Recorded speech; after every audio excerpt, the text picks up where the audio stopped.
Magandang araw sa inyong lahat. Welcome to TLC. Ang pag-uusapan natin ngayon ay si Kawasaki Z500 SE Special Edition. Ang motor po na ito ay merong 451cc engine, 4-stroke, 8-valve, DOHC, parallel twin. Ngayon punta naman tayo sa bandang baba. Ang motor na ito ay naka-single disc brake with ABS o anti-lock braking system. Yan po na tayo sa kabila. Ang size ng gulong po na ito ay 150 by 60 size 17.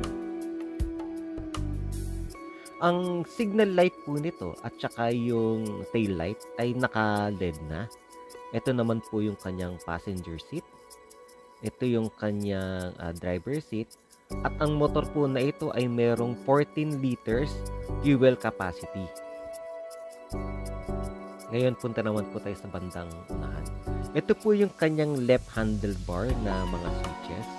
Ito po yung kanyang digital panel. TFT po siya. At ito naman yung sa right handlebar na switches.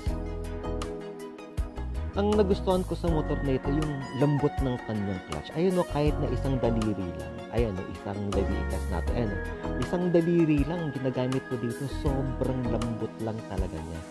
So, pagka nadaan kasi isang matraffic na lugar na kung saan madalas mong ginagamit yung clutch kada andar, hindi siya masakit sa kamay. Tapos, meron na rin siyang slider para protection pagka bumagsak ka. Ngayon punta naman tayo sa bandang unahan. Ang motor po na ito sa harapan ay naka-single disc brake with ABS o anti-lock braking system. Ito naman po yung kanyang brake lever. Hindi po siya adjustable. Katapos po nun yung kanyang headlight tsaka yung signal light po niya ay naka-LED na. At dito naman po tayo sa may bandang clutch. Kung mapapansin nyo po, hindi po siya adjustable. Okay.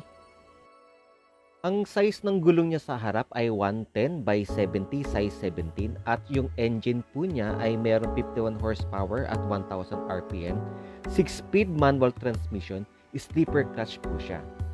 Ang isa sa mga nagustuhan ko sa motor na ito ay napakagaang lang po niya, nasa 168 kg, parang naka 200cc na motor ka lang at ang seat height niya ay nasa 785mm. So kung mga 5'4 ka or 5'5 ka, ay kayang-kaya mo yung motor na ito. Ito naman po yung kanyang price list. Nasa 355,600 yung cash price po niya.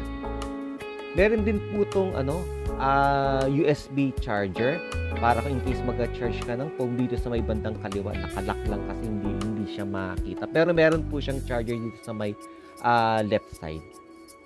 Okay. Ito naman po yung kanyang slider, yung sa right side. Pagkatapos nun, yung motor po na ito ay naka-liquid cooled na po siya. At kung mapapansin nyo, meron na rin siyang radiator guard. Kasama na po siya pagka binili nyo po yung motor na ito. So, that's it guys. Thank you for watching.